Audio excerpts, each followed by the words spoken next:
This is Statement Piece, the podcast. My name's Sita. And my name's Sophie. Welcome to the new era of the podcast, where we talk about everything from Nepo babies to middle school fashion nightmares. Stay tuned. All right, today we are talking about the quintessential anti-fashion fashion statement. Which is? The clog, the croc, whatever you want to call it. So, Sophie, tell me your opinions. What do you think when you think of Crocs? I feel like I actually don't think that they're ugly so as vehemently as some people think that they're ugly.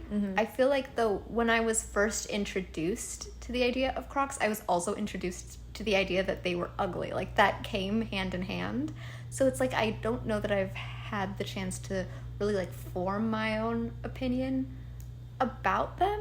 However, I'll say that I think like especially recently with like gibbets, which I just found out were a thing like in the past 2 years, I'm like, okay, I see it. Like depending on the color and depending on the style, now that they have all these varieties, I'm like, I could make a Croc work as a shoe. What about you, Sita? Well, I do remember when they first became really trendy when I was a kid. I did have a pair. They were light blue. And I remember it was like all the craze. Every store was selling out of Crocs. And that was the trendy, cool thing to wear at the time. And then they fully fell off the face of the earth. Then when I moved to Minnesota, Midwest, so the soccer players would wear Crocs during the day as like a comfort shoe. But people there wore a lot of ugly clothes. Like it was a lot of like athletic wear, clothes you would get if you were at like a championship or tournament, like very like, those like free shirts that you would get, like that type of thing. Plus like what you would wear when you're like warming up for a sport.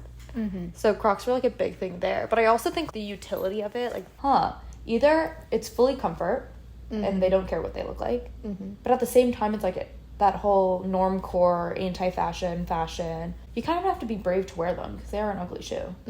There was, I live in a very bustling neighborhood in Brooklyn that has a lot of takes all kinds, let's just say, all different types rolling through.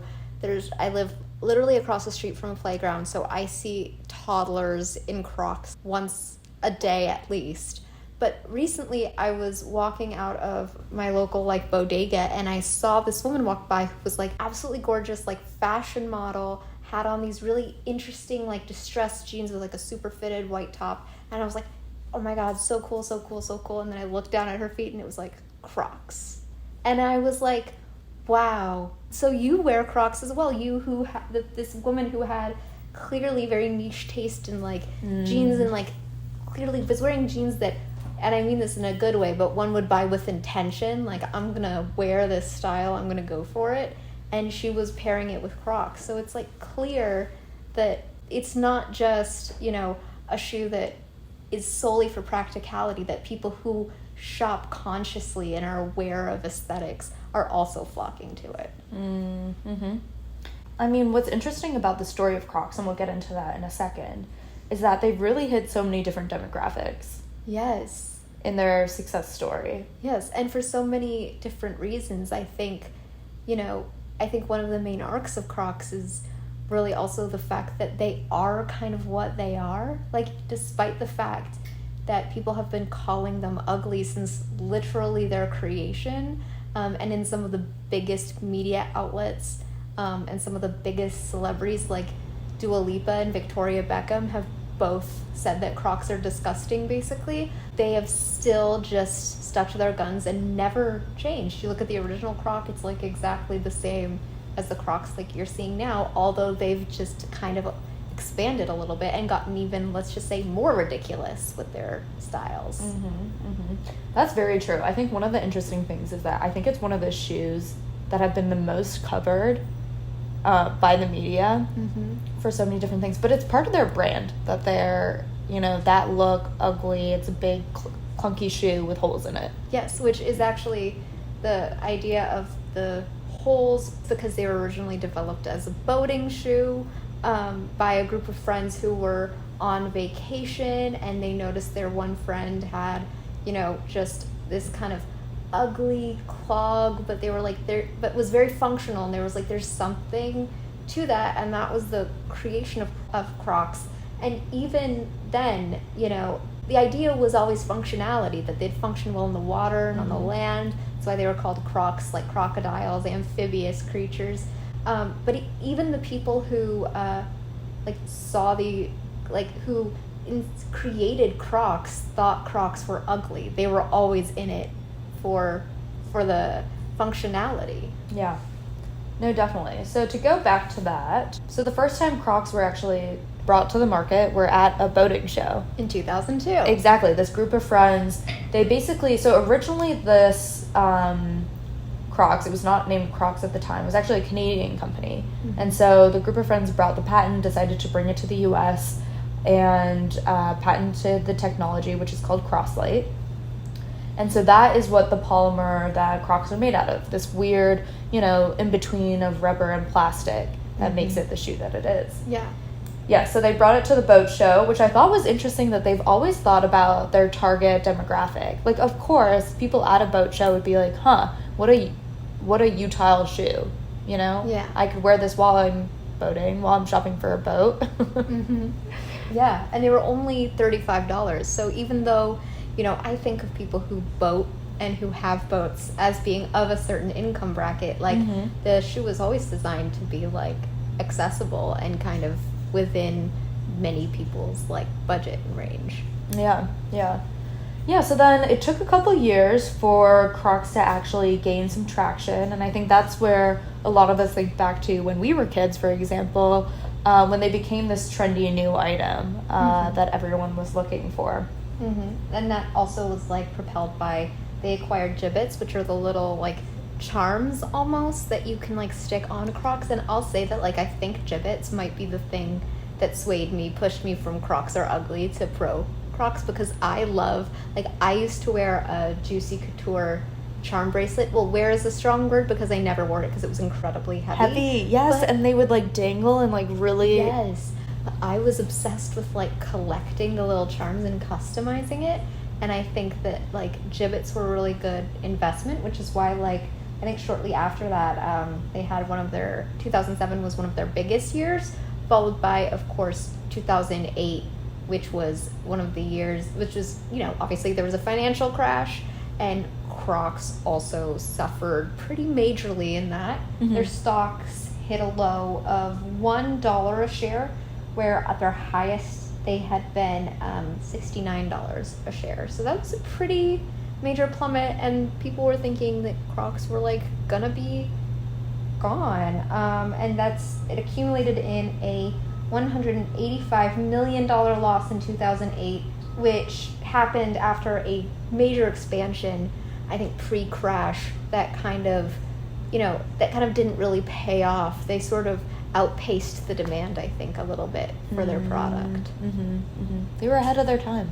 They were. The people needed to catch up with Crocs before Crocs went large, and they also they were kind of sneaky. Like they kind of sneak up on you. Like there was no giant kind of Crocs campaign that pushed by Crocs that I think really like propelled them. I feel like it was more their collabs with other brands that also kind of helped elevate them. Right? Yeah. Well, I think like when they had this expansion, I do remember seeing Crocs everywhere, like the shoes everywhere, and especially after moving around, every mall that I had gone to, internationally, nationally, had a Crocs store.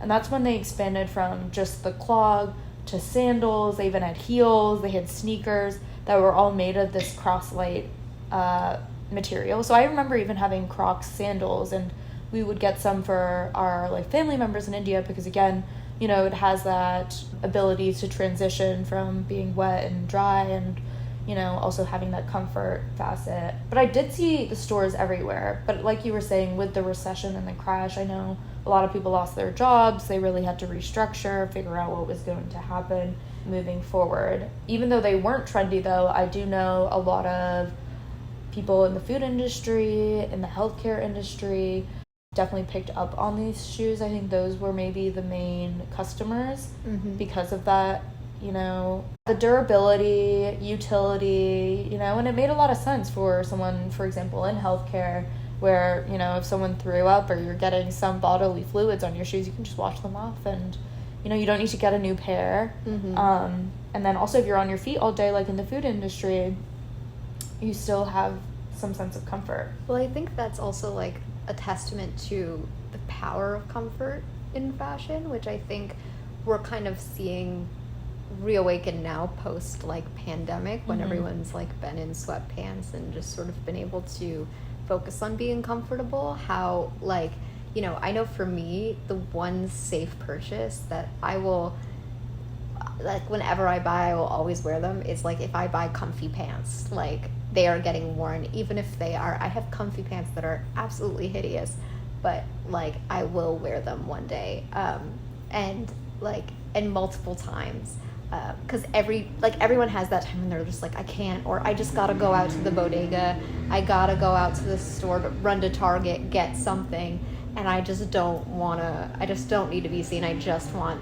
my basic kind of like comfort shoe. I feel like you also develop a very strong emotional attachment to the clothes that you feel really comfortable in. I think the surge in popularity, again, was during the pandemic, when people were looking for a sense of comfort. And I think through that, and even slightly before, it remained as a meme. You know? Yeah. It was a joke, almost. And I was talking to one of my coworkers and friends about Crocs, and she was mentioning how one summer she was doing research in Boston, and she was staying at a frat there.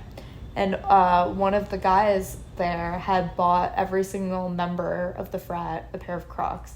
And it almost became this frat's thing.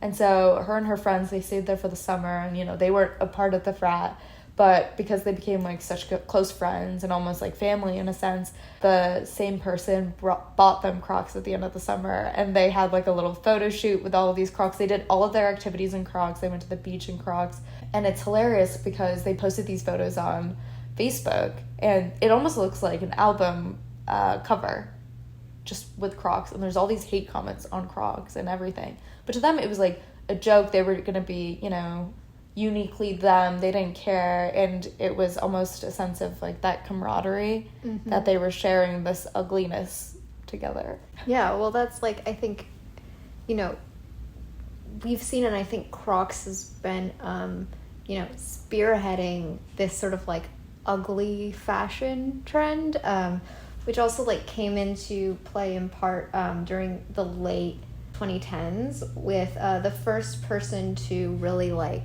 gravitate towards Crocs and bring them into a like the high fashion world was Christopher Kane, who in 2016 released a collection where he included like kind of a sparkly sort of ornate version of Crocs, which were, and I quote, wet look geode encrusted Crocs, and it immediately got controversy.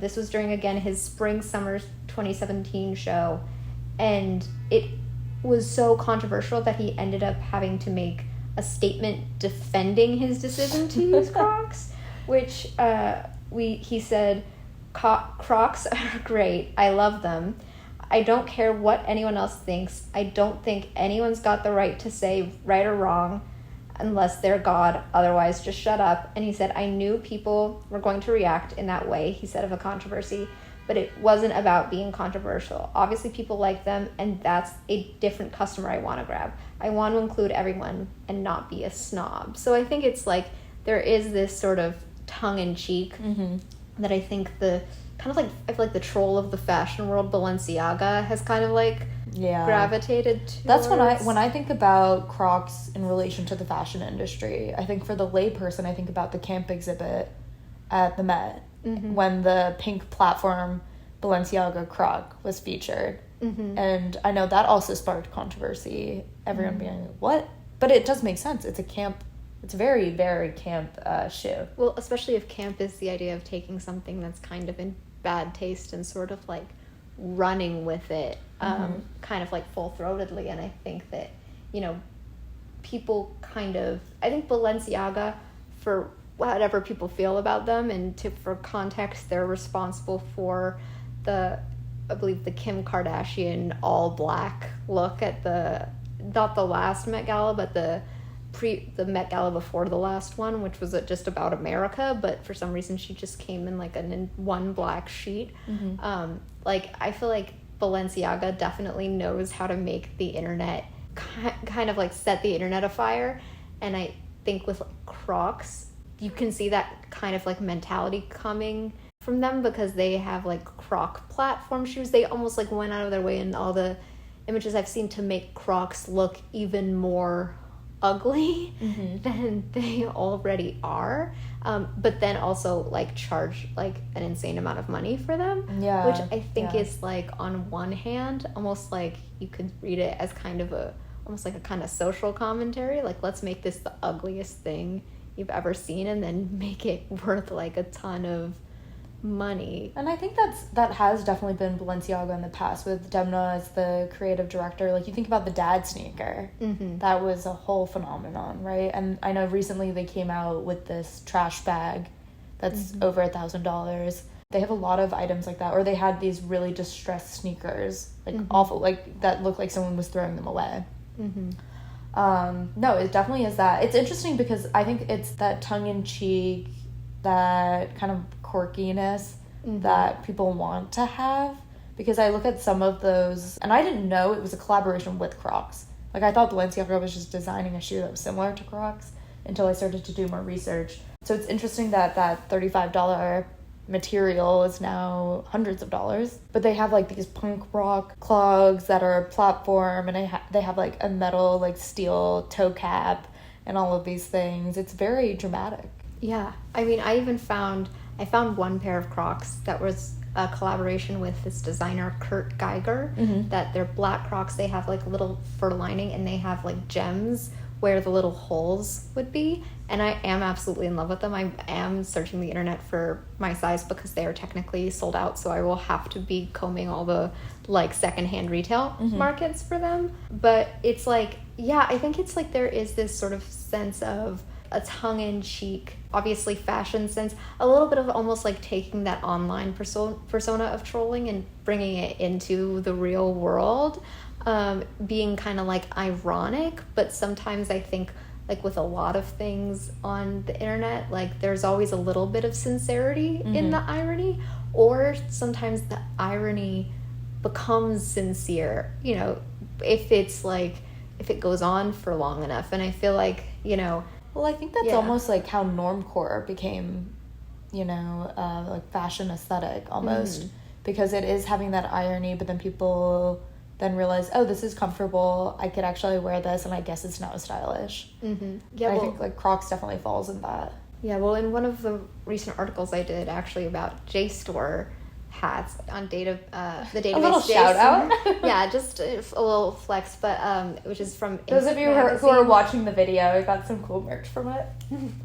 Yes. Oh my god, you look cute. It does actually look. It is actually a really pretty hat, which I. No, I like it a lot. It's like literally embroidered, but the database, or not the article collection / journal database, JSTOR has a merch collection, and they're going to be reviving it. That was the article that I was writing. But in that article, I also talk about how there's this growing fascination with like old school, like Lehman Brothers, Merrill Lynch merch, like basically think of the most evil capitalist banks, corporations you can find, like Enron merch, Theranos merch, and it's like, and people wearing them who obviously are not like genuinely supporting those companies. And while I don't think that it's quite the same, because I don't think people have like animosity towards Crocs, certainly I don't think Crocs are like evil in the same way that like those banks are. I do think that there is this through line of like kind of, you know, ridiculousness of knowing that something's bad but still doing it, knowing that something's bad or maybe in poor taste in one way or another, still doing it anyway. And like I think that there's like a very distinctly kind of like Gen Z and millennial humor in that I feel like is kind of a little bit anarchic, like trying to kind of like disturb and upset all of our preconceived sort of notions of what looks good and what you should wear or shouldn't wear. Yeah, no, definitely. And it would be interesting to trace back like who was the first almost influencer or figure who actually wore the shoes, because I think so I sent you a TikTok about this from Mandy at Old Loser in Brooklyn on TikTok, and she was talking about there's this notion of it has to take a micro influencer or person who has some influence for a trend to actually become normalized. So even if it's the ugliest things, people won't wear it and realize that, oh, this is cool, or this could be a statement in this way, until someone wears it. And that's happened with Emma Chamberlain. Is like one great example of this. And she used to wear Crocs as kind of like the whole like Visco girl trend. So she's definitely like one of those people. Well, I think there's been a couple, like it's, because I think again Crocs has such a wide range of fans that I feel like different influencers have almost like hit different markets. I know one article I read said that Michelle Obama had worn Crocs, which obviously plays to a certain demographic. There was literally a spike in sales because Prince George was wearing Crocs. And then I love the monarchy. And then there's obviously Post Malone did, I think, a collab with Crocs. And then Justin Bieber also did a collab with Crocs. So they're all kind of like, coming together, I think, alongside with like kind of riding the winds of like the Christopher Kanes and the Balenciagas that also sort of started breaking down the conceptions of like what a Croc could even be, Exactly. And I was listening to something earlier today, and I think this is genius on Crocs' part and just changing their business plan. But basically, so Post Malone started to wear Crocs a lot. His stylist was like, oh, why don't you just wear these? And so he started to wear them a lot, and then Crocs reached out to him and asked, oh, would you like to do a collaboration?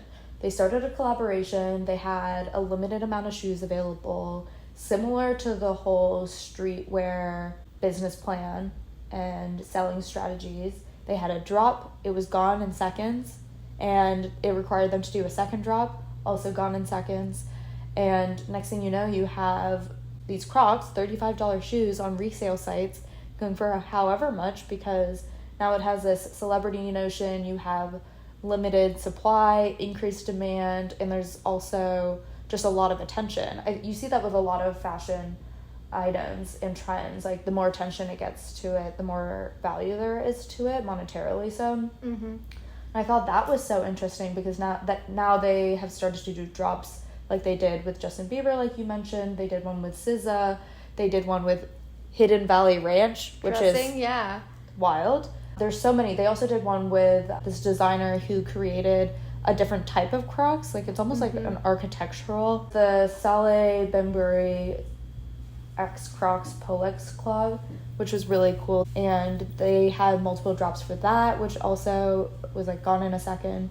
Which I also think if you look at other clog shaped shoes, such as shoes made by Yeezy or Stella McCartney, they have almost a similar shape. And it's interesting to see now. It's not only, there's this welcome of Crocs in the fashion industry, but also the influence of the Croc shape and almost material on other fashion companies as well. Well, it's funny because the actual clog shape comes from like Holland. Yeah. Which is interesting, especially considering the fact that they've, I searched Google Trends and there was a spike in the popularity of clogs after right around April 2020, so like right after the pandemic hit. And it's interesting like how in this past winter there was like this resurgence of balaclavas, which also has like similar origins, like Nordic origins. And it's kind of like, maybe you could also, in that kind of like universe and web of Crocs, it can also kind of play into, even to a certain extent, like Nordic style, albeit like completely reshaped and redone and remade American. Yeah, that's a very interesting perspective. I agree. So where do you see Crocs going in the future? I don't know. I think, there were several articles I read, and I thought this was really interesting, where they were, it was clearly, I won't say clearly sponsored, but it was articles that were basically designed to hype up a certain shoe that was not a Croc, but the whole premise of both pieces were like, are these the next Crocs? Like, Crocs are such that girl that like now other like shoes, other functional shoes are like coming for it. I think, in both senses it was, trying to say, oh, it's like Crocs, but it's not ugly, but it's like Crocs are ugly. Like that's their whole brand. I don't know if they weren't ugly, like so ugly, and it caused such, division among people, would they even be where they are today? So I don't know, I feel like Crocs kind of like knows what it's doing, and it's kind of manifested itself in so many different trends in so many different ways, from this idea that we're in times of crisis we dress like kids, so like the Crocs and the fun of gibbets, and if that fades, you still have the streetwear element, you still have the sort of 2000s nostalgia element there. So it's like, and then you just have the practicality of like, once people own a really comfy shoe, again, I feel like if it's comfy and it's practical, you're always going to have a reason to wear it, so it's always going to be in your closet. So I don't think they're going anywhere, if I'm being honest. Well, also the material itself, you actually can't even, like, they're very hard to deteriorate. Mm-hmm. So Crocs literally last forever. The material, it's non-toxic, but there's no way to recycle it. And it's interesting because Crocs tried to do some sort of, environmental positive impact project, but really the extent of it is actually giving gently used Crocs to people who don't have shoes, which I think is quite comical, because the material, like, that is not a sustainable way to have a shoe. There's no form of recycling it. They're trying to now create a new polymer that the plastic part of it is made out of recycled water bottles. But it's scary to me that you can't get rid of them at all. Yeah. I think one day, like, I just have this scene of, like, WALL-E, where it's all of these, like, landfills, but it's just Crocs. Yeah. Well, it seems like that can be a double-edged sword, right? Because on the one hand, if you can get Crocs and then they never disintegrate, right? Then if you made like a limited quantity of them and everyone had them, then that could make you buy less shoes and consume less, right? But that's only if if people consumed in moderation, which isn't true, and they made like they limited their product, right? But it seems like that's not really what's going on. Unfortunately, we live in a capitalist world where like that isn't gonna happen, because I think people, a lot of people like shop vintage. Maybe like vintage Crocs will become its own market. I already know that there are like literal because in one MSNBC video, or it might have been CNBC video I saw, there were like literal Croc collectors that they interviewed. Yeah. And so it's like maybe it will become its own thing, like Beanie Babies or things where people just collect them. But I mean, it still it probably doesn't like do a lot for the environment, unless we all wanted to switch to just like having a single set of shoes, and like making sure that it was like passed down generation to generation to generation. Yeah, that's the only scary part. But I do think we'll definitely see more creative ways Crocs are going to be utilized in fashion. For sure. Yeah.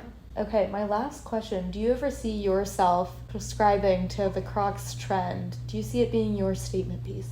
I think I could in the future, especially if I get those Crocs that I want, that I liked on Depop. The Kurt Geiger ones? The Kurt Geiger ones, but like I had them saved on Depop, and I was like, part of me almost was like, I want to get them, even if I can't fit in them. Like I will stuff it with newspaper and then just like not wear it long distance. You can wear lots of socks. Lots of socks, like 30 socks, and yeah. I'll be fine. I think I could see myself in them if they live up to, I think, what they can be, and if they keep expanding, like undoubtedly there's gonna be like a collab that I really, really like again. Yeah. So probably. Yeah. But what about you? So my sister is staying with me, and she recently just got a pair of Crocs. And I've been in this summer of, I'm going to be a clog girl. Like, I bought my first pair of clogs. I've been trying to figure out how to incorporate them into outfits. And I think I'm just, hopping on the bandwagon. I don't know if it's anytime soon. I'm going to wait until I see a pair that really speaks to me. But I feel like I would definitely get a pair of Crocs to walk the dog. Like, I think that would be the time where I would do it. Or if I happen to be, back in Minnesota for whatever reason, by a lake. By a lake? Yes. Yeah. That would be a Croc moment. That'd be a Croc moment. Anyway. All right. Well, everyone, thank you for listening and tuning in. Sophie, a pleasure to always speak to you. It was a pleasure to speak to you too, Sita. All right. Well, that's all for now. Bye.